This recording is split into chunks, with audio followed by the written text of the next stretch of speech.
Hi there. Welcome. I'll be your instructor. My name is Sarah. I'm a physiotherapist.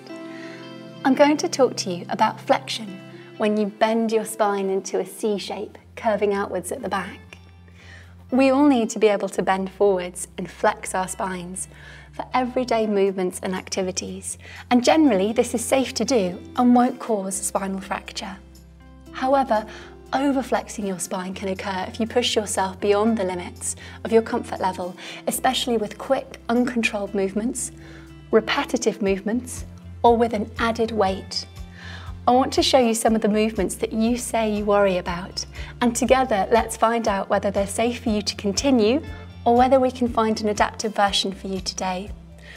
With me today is Ray, helping me out, so we can show you how to carry out these movements correctly. Okay, I think we're ready to begin. People often ask us whether it's safe to bend forward to touch your toes and whether this increases the risk of a spinal fracture. So we've got to think about why we do it. Often people are doing this move to stretch their back and to stretch the backs of their legs. But the worry is that increased bend can put more pressure on the front of the spine.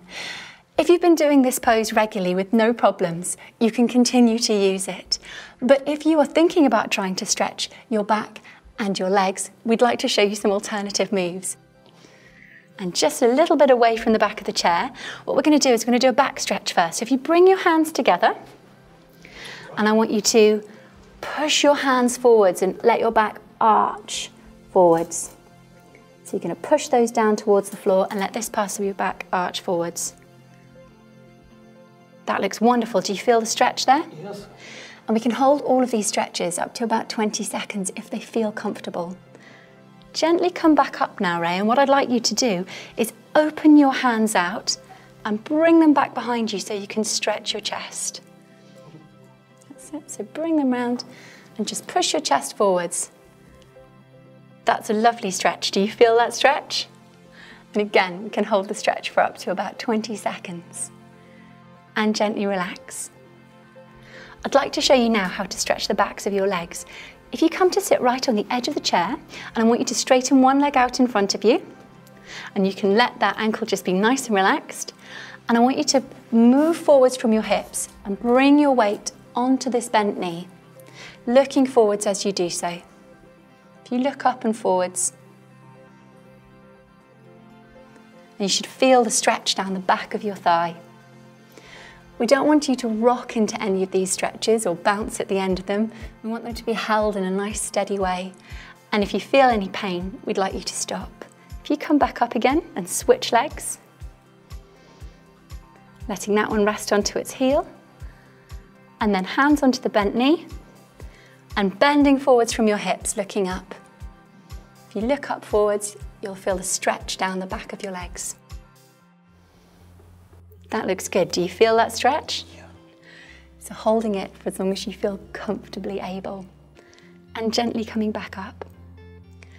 Ray, I'd like to teach you now how to stretch the back of your calves.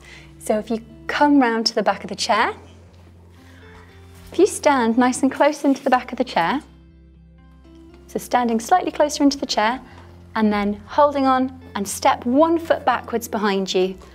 Make sure your feet are both facing forwards, 12 o'clock, and then bend that front knee, keeping the back heel on the floor behind you.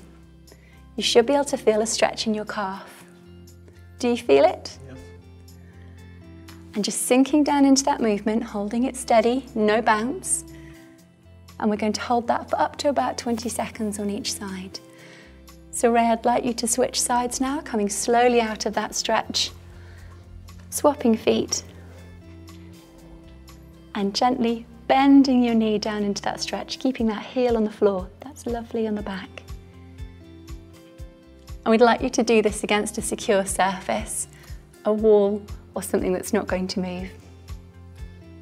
Hold that stretch up to about 20 seconds and then gently come back up. And so these are some alternatives that you can use instead of having to reach down forwards to touch your toes. And they can be comfortably used by anyone. So some people ask us whether it's safe to bend forwards during a medical examination. It's important to be able to do this because the doctors need to know where areas of pain and mobility problems are, We have no concern about you doing this move with osteoporosis, because what you do in a medical examination is this single controlled movement. There's no additional load, no fast or repetitive movements. Another exercise that we often get asked about is the cat stretch for your back. People use this to gently stretch out their back when they've got back pain. We have no concerns about using this stretch when you have osteoporosis. You don't have to modify it in any way, but I would like to show you how we teach it by teaching this move to Ray. You come down onto your hands and your knees. So, Ray, I want your knees to be underneath your hips, a little bit wider apart so you've got good balance, and I want your hands to be underneath your shoulders. Now, if you would like to just tuck your bottom in so that you can arch that back and look forwards at the same time. And then I'd like you to tilt your bottom the other way, looking down underneath you and arch that back towards the ceiling. That's a wonderful move. We'll try it another time. So tipping your bottom so you let that back arch down and looking forwards. And then rounding that bottom so that you let that back arch towards the ceiling and looking down. Do you feel a stretch when you do this move, Ray? It's a very good position, thank you. So this is a safe stretch to do when you have osteoporosis. So other people ask us about sit-ups and whether these are safe to do when you have osteoporosis. So a sit-up is mainly used to strengthen your abdominal muscles, but it's also a forward curve of the spine with the additional weight of the head, which can put a lot more pressure on the spine. So an alternative that I'd like to show you is asking Ray to come here and demonstrate the plank for us. So Ray, if you come down onto hands and knees first, and then step one leg out behind you as far as you can go, and then step the other leg out behind you as far as you can go. Just bring that bottom down a little so you're level, and hold for as long as you can. This is a good strengthening exercise and one that you can use as an alternative to a sit-up. Thank you.